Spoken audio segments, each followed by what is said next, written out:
Einen wunderschönen, guten ersten Weihnachtsfeiertag und fast bald zweiten Weihnachtsfeiertag wünsche ich.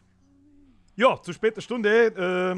Schauen wir uns doch mal den letzten Tag an. Da liegt der erste Tags um. Und es haben sich über 30 Leute registriert, womit ich definitiv nicht gerechnet habe. Geile Nummer.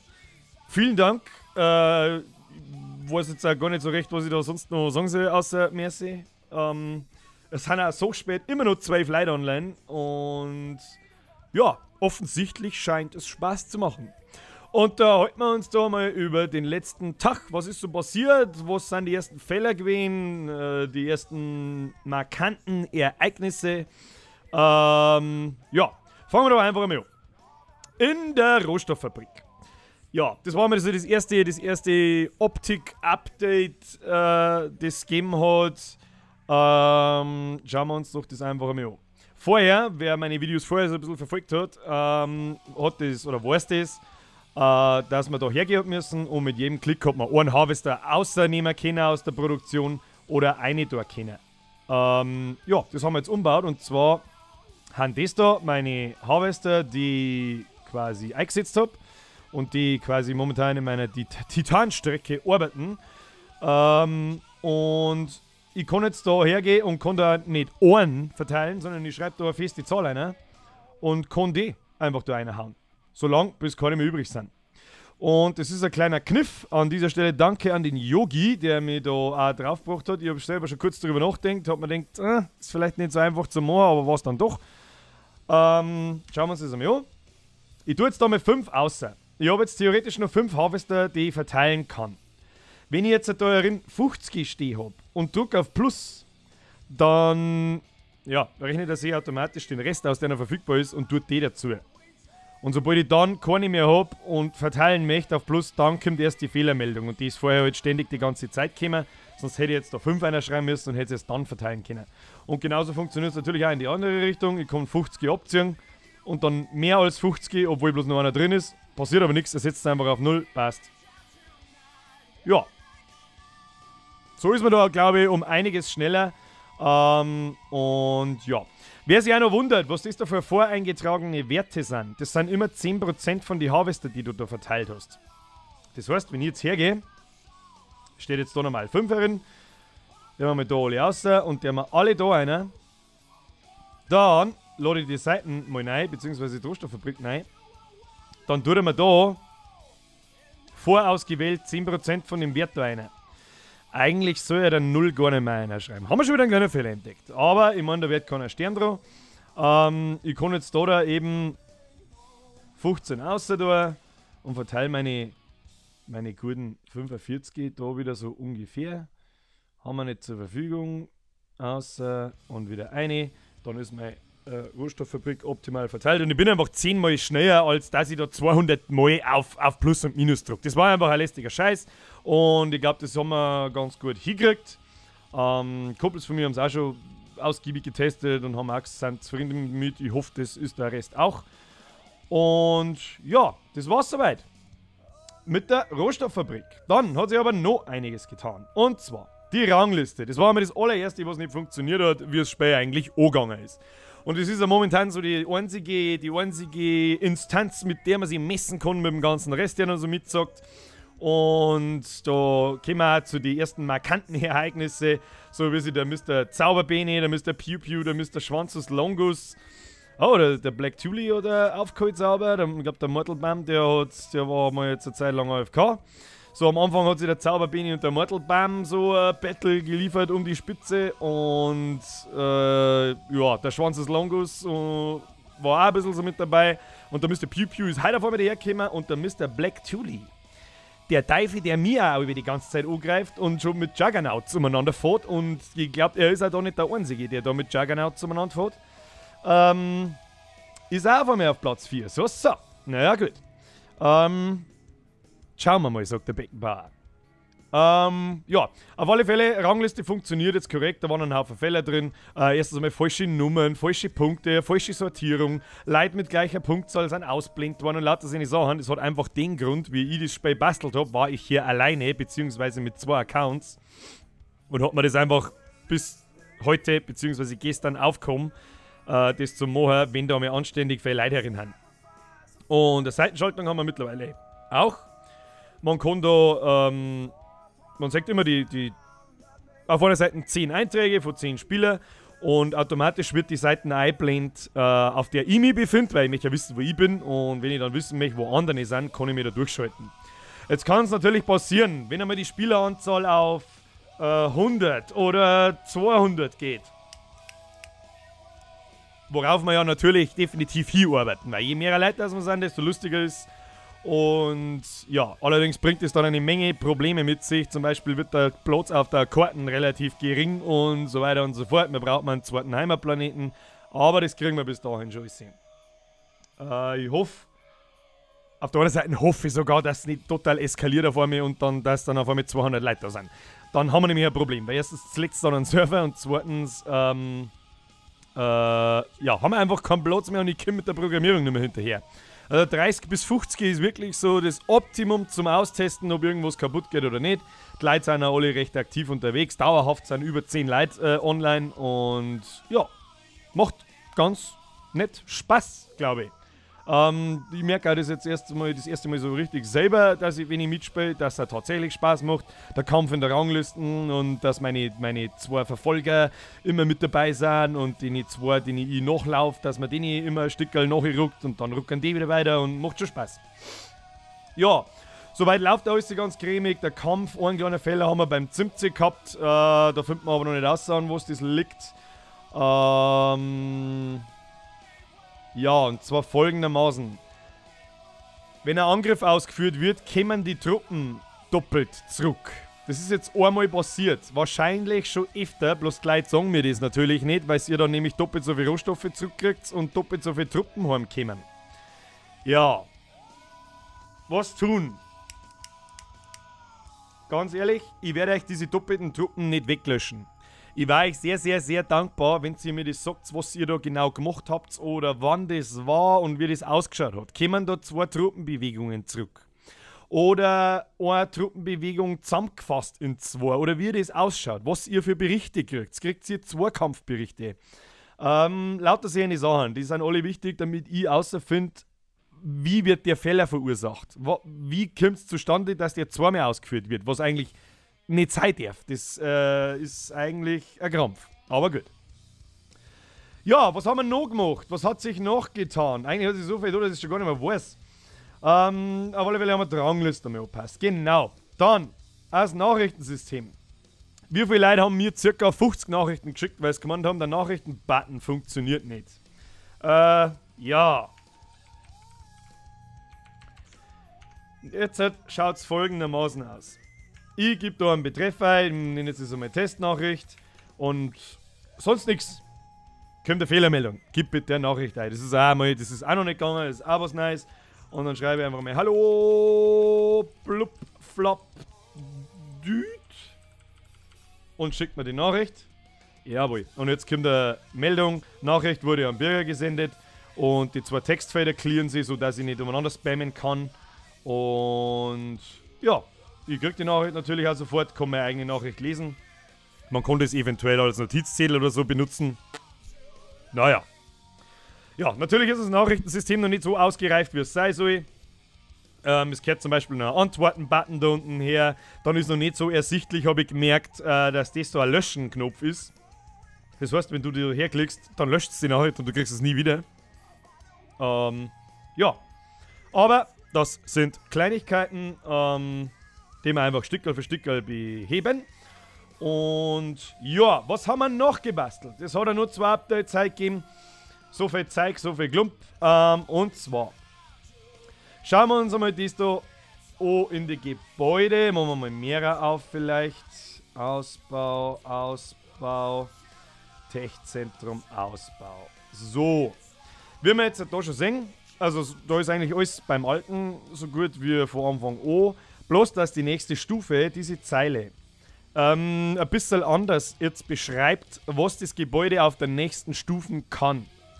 Bei den meisten momentanen Standardgebäude ist das ganz easy. Das ist ein fest hinterlegter Wert, der sich anhand von einer Formel berechnet und der tut dann irgendwas.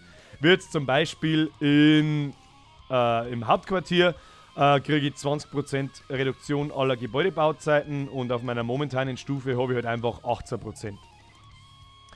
Und das ist ganz easy zum Auslesen und zum Anzeigen. Für alle Gebäude ist ja das gleich. Also es ist quasi eine Funktion, die für jedes Gebäude gleich funktioniert. Aber dann kommen wir schon zum ersten Sonderfall. Und zwar zum Beispiel zum Rohstofflager. Da ist nicht bloß ein Wert, der sich ändert auf der nächsten Stufe, sondern eigentlich gleich 3. Und die möchte man natürlich da anzeigen.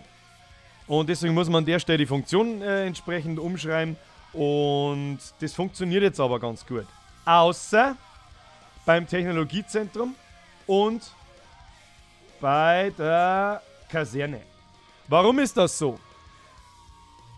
Weder das Technologiezentrum noch die Kaserne hat alle zukünftigen Funktionen. Das heißt, Technologien sind noch nicht alle drin, die eine sollen noch nicht einmal annähernd. Es gibt jetzt 19, komme ich noch dazu, gibt da einen Haufen neue.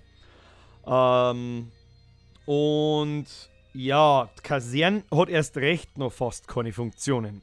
Außer, dass du alle 5 Stufen, und das ist auch da schon ersichtlich, dass du da schon siehst, dass du ab Stufe 10 einen Terminator bauen kannst, ab Stufe 15 einen Walker mit einer schweren Gatling Gun, ab Stufe 20 einen Landspeeder und ab der Stufe 25 kannst du einen Schützenpanzer bauen. Und Stufe 30 bringt im Endeffekt zum Beispiel momentan noch gar nichts. Das ist natürlich nicht so geplant. Der Kaserne werden einige Dinge noch verpasst. Zum Beispiel, je eher, dass du deine Kaserne ausbaust, desto mehr Truppen kannst du gleichzeitig bauen. Und was noch? Von deiner Kaserne aus werden die ganzen Kommandos gesteuert. Das heißt, du kannst maximale Reichweite erhöht sie pro Stufen um 5 Kilometer oder 5 Felder besser gesagt. Sodass du nicht über die ganze Nacht von Kolonie A nach Kolonie A der Welt 24 Stunden umeinander reisen kannst, dass du quasi deine Einheiten theoretisch auf dem Schlachtfeld versteckst, während du ins Bett gehst oder irgendwie so. Auf die Nacht muss man sich anders vorbereiten. Diese Funktionen kämen aber alle noch. Ja, soweit dazu. Und so eine ganz neue Funktion, die jetzt da mir einer bastelt hat, ist jetzt einmal folgende. Und zwar die da unten, Kosten und Dauer für alle weiteren Stufen. Die hat sich komplett grundlegend geändert. Da war vorher ewig lange Listen, die furchtbar greiselig zum Laden erstens einmal war für den Server und ja, einfach nicht schön zum Schauen war und da auch eine grundlegende Information fehlt, nämlich was kann denn das Haus auf der Stufe 25, 28, was auch immer. Und das schaut jetzt folgendermaßen aus. Ich habe jetzt mein Rohstofflager habe jetzt einmal auf Stufe 18. Und ich sehe natürlich von Haus aus, was mir die nächste Stufen da kostet. Und da herunten wird automatisch die übernächste Stufen schon mal vorausgewählt. Das ist jetzt in dem Fall 20. Und dann sehe ich, was die kostet. Und vor allem, was kann. Und deswegen bin ich jetzt so genau auf diese Zeile da herum eingegangen, wie sie die darstellt, weil die Zeile da herunten genau dieselbe Funktion ist. Und was jetzt ganz cool ist, glaube ich hoffe, dass sie das einfacher gestaltet als vorher. Ich gehe jetzt daher, wähle zum Beispiel Stufe 25 und sehe sofort, was mir die kosten wird. Und was für eine Verbesserung das mir bringt. Beziehungsweise wie hoch meine Lagerkapazität dann ist. Und vor allem, was dann auch noch eine Zusatzfunktion ist, ich sehe die früheren Stufen. Zum Beispiel kann ich nicht mehr, habe ich vorher mit der Liste auch nicht nachschauen können, was hat mir das Lager eigentlich auf Stufe 10 gekostet und was hat es da können. Keine Ahnung. Ja, jetzt kann ich nachschauen. Blop. Das hat es mir damals gekostet und das habe ich damals an Lager gehabt. Ja, soweit so gut. Ja, und da hinten haben wir übrigens noch die Bauzeit, wie lange das dauert. Und das funktioniert natürlich nicht nur fürs Lager, sondern auch zum Beispiel, gehen wir mal her, machen wir das Hauptquartier auf. Was kostet das zum Beispiel auf Stufe 30? Ja, 1400 Titan und so weiter und so fort. Und es bringt eine 60%ige Reduktion aller Gebäudebauzeiten. Und ja, funktioniert mit jedem Gebäude und ist, glaube ich, eine ganz nette Funktion, um seine Strategie ein bisschen anzupassen. Was baue ich als nächstes, was macht als nächstes Sinn. Ja. Und ich möchte das dann entsprechend beim Technologiezentrum und bei der Kaserne so haben, dass ich da herumsäge, welche Technologie schalte denn eigentlich mit der nächsten Stufen frei? Und was schalte ich wann frei? Also was kann ich auf Stufe 4, was kann ich auf Stufe 5, was kann Stufe 10, was kann Stufe 12 und so weiter und so fort. Und das mag ich natürlich wissen, bevor ich da fette Rohstoffe ins Tech-Center stecke, bevor ich vielleicht meine Waffenfabrik ausbaue oder meine Kaserne ausbaue oder was auch immer. Ja, das wär's mal dazu. Und zu guter Letzt, das letzte Update heute waren 6 neue Technologien. Ja, da ich mein Tech-Center nur auf Stufe 1 habe und ich merke gerade, ich verrate in dem Video so, wie weit das ich bin. Das ist vielleicht gar nicht so geil. Aber ist ja wurscht. Ja, es gibt auf alle Fälle 6 neue Technologien, die habe ich vorher noch schnell dazu getan, samt Icon, Beschreibung und die haben auch tatsächlich schon Einfluss aufs Spiel. Das ist einmal, warum geht eigentlich meine Zigaretten nicht mehr aus, frage ich mich. Und warum geht mein Feuerzeug nicht, wenn es geht, so jetzt eigentlich? Das sind alles Dinge, die mich ziemlich nerven. So. Es sind auf alle Fälle, es kommt nochmal eine ganz neue Kategorie dazu, die auch in noch keinem anderen Video vorgestellt worden ist, und zwar die Rohstofffabrik. Ihr seht das da jetzt nicht, weil ich einfach noch nicht freigeschaltet habe. Das kommt ab Stufe, lass mich überlegen, Stufe 6, 7 irgendwann da, und Silo-Technologien kämen ab Stufe 3, glaube ich. Und auf alle Fälle sind es 3 Technologien für die Silos. Silos, wer es noch nicht mitgekriegt hat, ist ein Rohstoffversteck. Und das lässt sich einfach erweitern. Nicht, dass du nicht bloß 50% reinkriegst, sondern mit jeder Stufe 1% mehr. So kannst du dein Silo einfach um 15-20% vergrößern. Ist natürlich richtig teuer, also kostet richtig XP und dauert richtig lang. Das heißt, du erforschst es nicht von heute auf morgen, die ganzen Sachen.